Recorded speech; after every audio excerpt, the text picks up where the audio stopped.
This is my office. And this is free charging.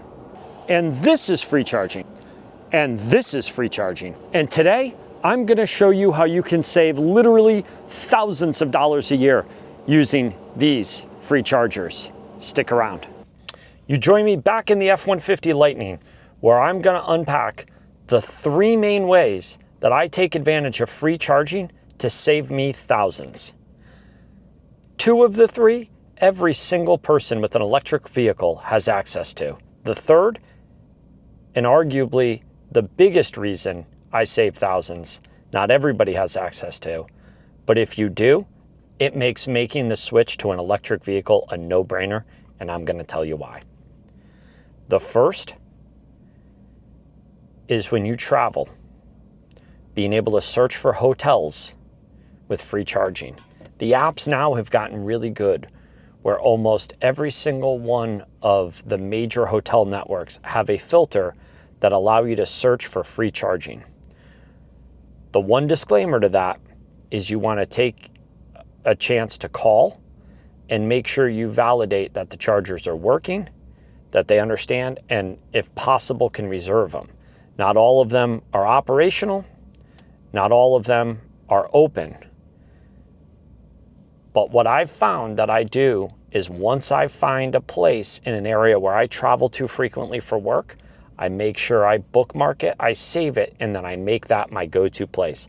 So I'm gonna show you just how to look for that.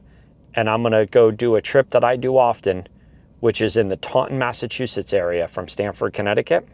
So what we're gonna do here is we're gonna bring up the Bonvoy app. So here we are in the Bonvoy app. We're gonna go talk about where we're going, which is Taunton, Massachusetts. Let's go pick a date randomly. We're gonna say we're gonna stay there from the 11th to the 12th. We're gonna continue for the 1 night. We're gonna search, find hotels. Okay, it's gonna give you a list of 108 different hotels. I'm gonna come up here to filter. I'm gonna scroll down EV charging stations. You can see it goes from 108 in the area to 28. So show me the results. And the very first thing that comes up is the Fairfield Inn and Suites, Mansfield. It's 9.1 miles away. Now this is the one that I found works the best for me. And I've stayed here multiple times. There's plenty of chargers, but I'll show you kind of what I did the first time is you can kind of scroll through. Sometimes they're in the pictures, sometimes they're not. In this case, I do not believe they show the chargers in the pictures.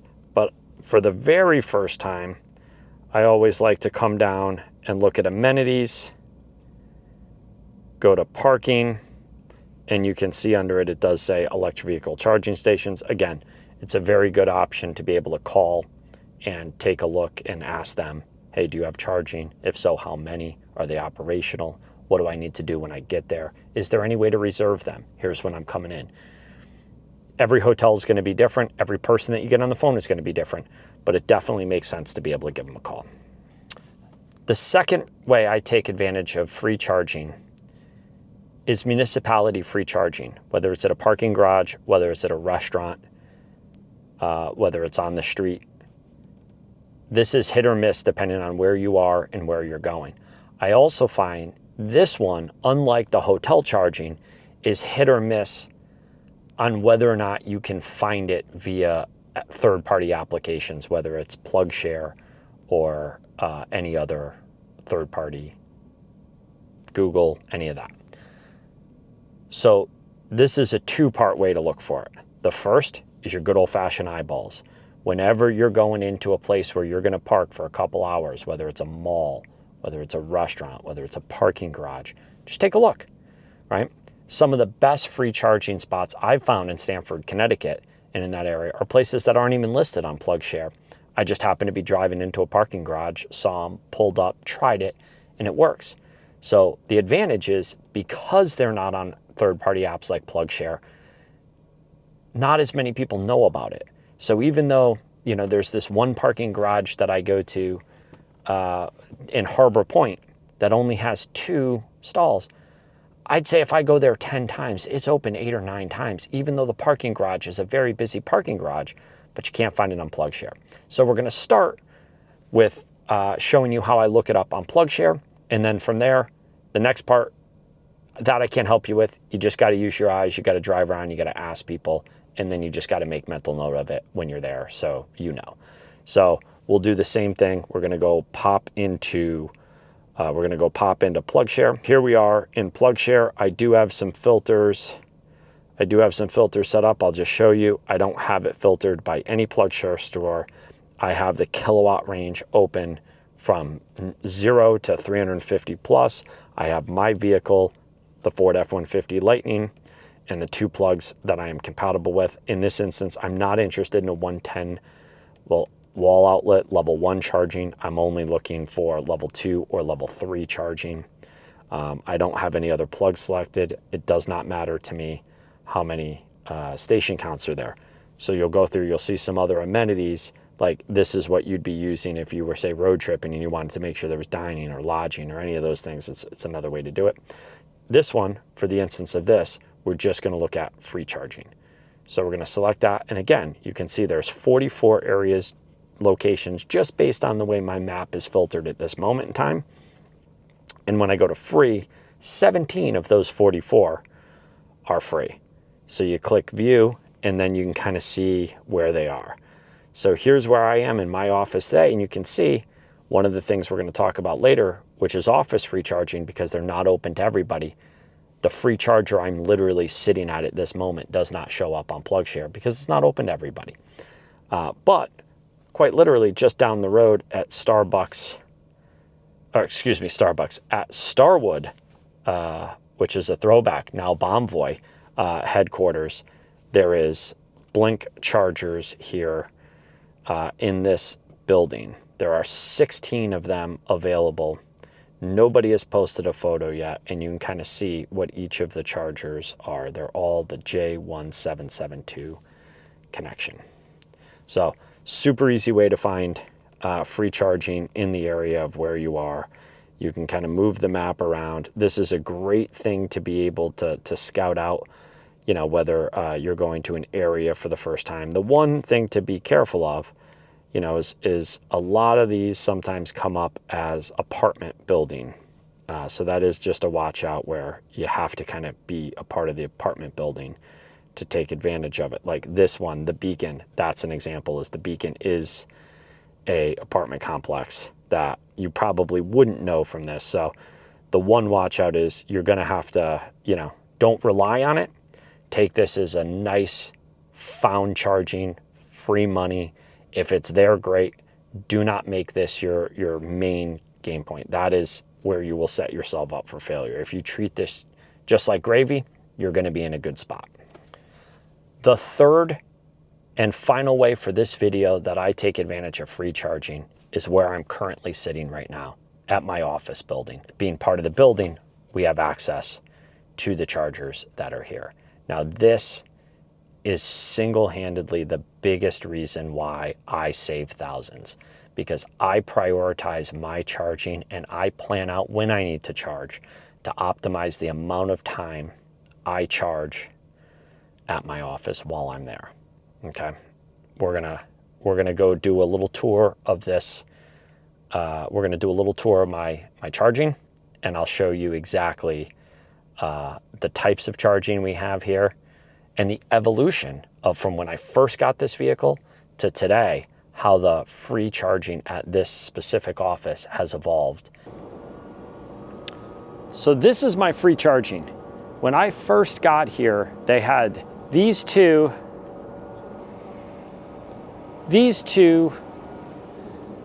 EVSCs installed, which require a keypad to release this handle to bring it down and charge. So there's good news and there's bad news to that. The good news is it made sure that it prevented other people who didn't have access to charging here from not using them. Now the bad news is people grab the key fob, they lose it. I was smart enough in the beginning to go program this to my home link, the garage door button in the thing, which worked for a while. And I would say there wasn't a lot of people that were here, so I would get it probably 50% of the time if I got here early enough in the morning. That said, more and more people are driving electric cars, so this started to block up. I started to not rely on it. The amount of time that I would charge became fewer and fewer. And then all of a sudden, I stopped using it as part of my charging plan because it was so unreliable the amount of times I would get it, because so many people would come here to prioritize free charging. And they started to be inoperable because you couldn't use them if we lost the key fobs, and the company didn't get new key fobs back. So that was unfortunate. But then this happened. The company, for a while when I first got the car, started saying, hey, we're going to put more chargers in. There's going to be more chargers. From what was originally the first two that we have here, EV only and EV only where I'm parked, for those two with the key fob, in came these. So now we have some EV Connect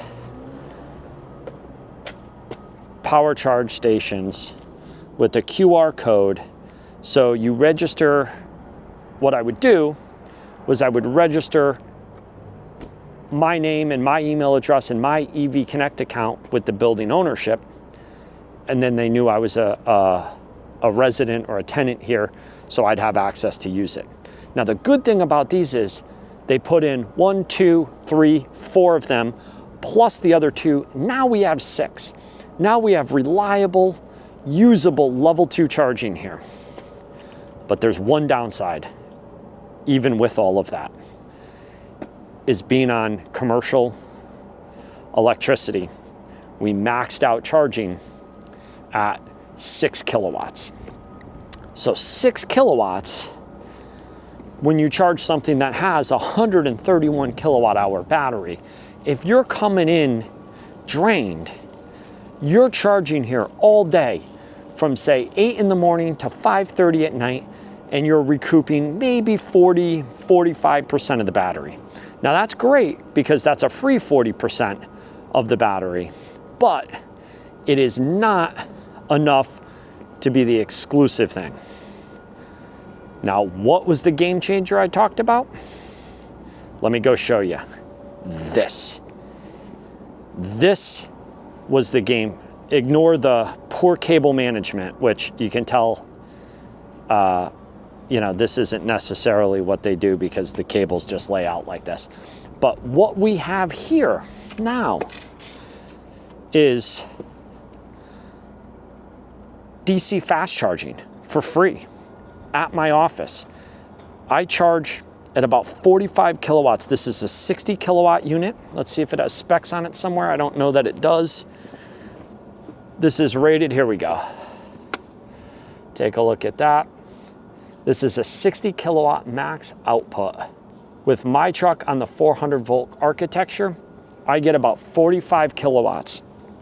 So now I have 45 kilowatt DC fast charging for free at the office. This has been the game changer that has allowed me in a couple hours to basically fill up my battery anytime that I want. I now no longer need to rely on home charging. I almost exclusively charge here. The only time I ever use home charging is if I'm coming home late from work when I was out on the road and I have to leave early the next morning. So I have to charge at home. That is the only time. We're actually here, we're filming this on a Sunday. This is a convenient excuse to talk about how I maximize free charging while also getting some free charging, because I'm leaving for the airport tomorrow. I think I'm at 40. Let's actually get in. Let's take a look at what we got going on here because I need some charge. So let's see where we're at here. So I'm at 36% state of charge. We got to go top up. I'll meet you back over at the charger. Okay, you meet me back at the charger. We're going to get this thing fired up. I'm going to pull up my EV Connect app, show you just how easy this is and how this right here has been the reason I save thousands. Just hit charge, we scan the QR code. There's one of two connectors. Bummer though, connector number 1, since inception, has always been down and out of order. The state of charging in America, even when it's good, it's still not perfect, but connector 2 works just fine. We're gonna begin that charge. We're gonna activate it. We're gonna deal with this bulky, inefficient cable management, and we're gonna plug her in, and we're gonna get it going, and let's check out how we are charging.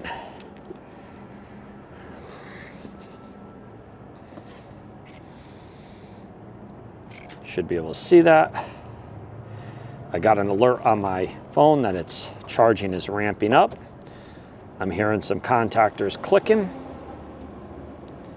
I'm hearing the fans in the truck going.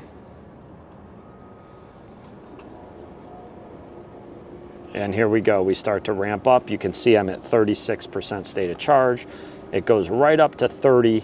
It's gonna back it down, and then it's gonna ramp it up to, I think, around 43, 45, based on what I'm used to seeing from here.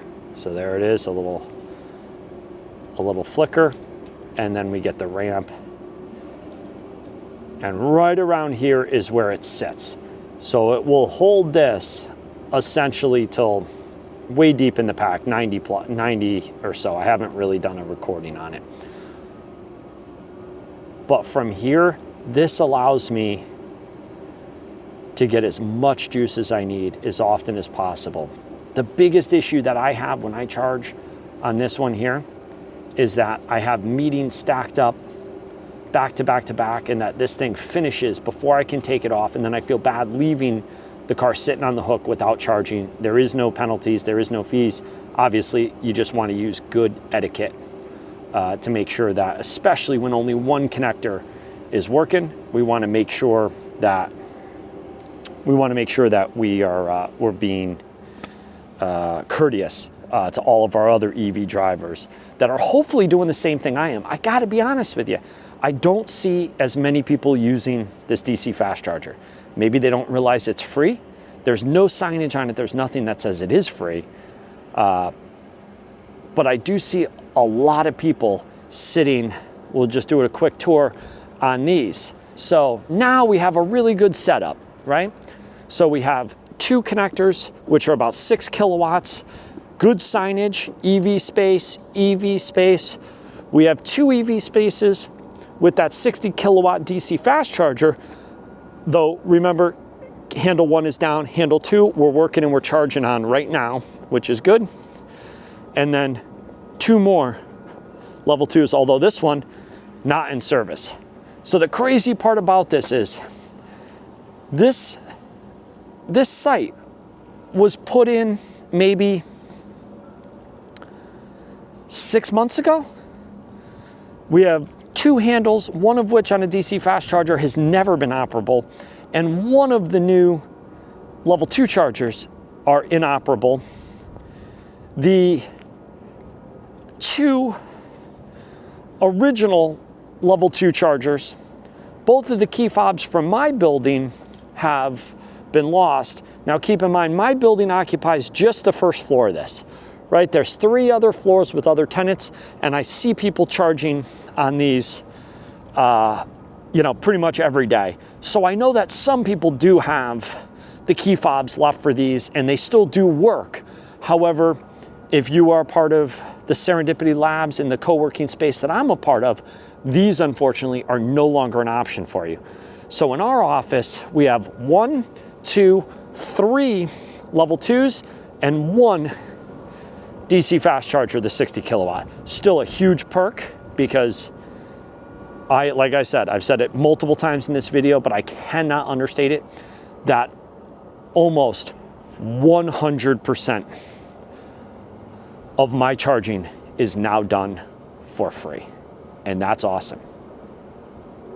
All right, and just like that, we're done charging here. Let's take a look. We charged up to 90%. It took 1 hour and 36 minutes to add 69 and change kilowatt hours, all for free. This is how I am saving thousands of dollars a year.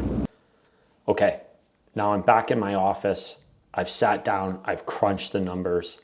Let me show you now, and I'm going to walk you through just exactly how much free charging has saved me. So for the entire life of the vehicle, I bought it in July of 21.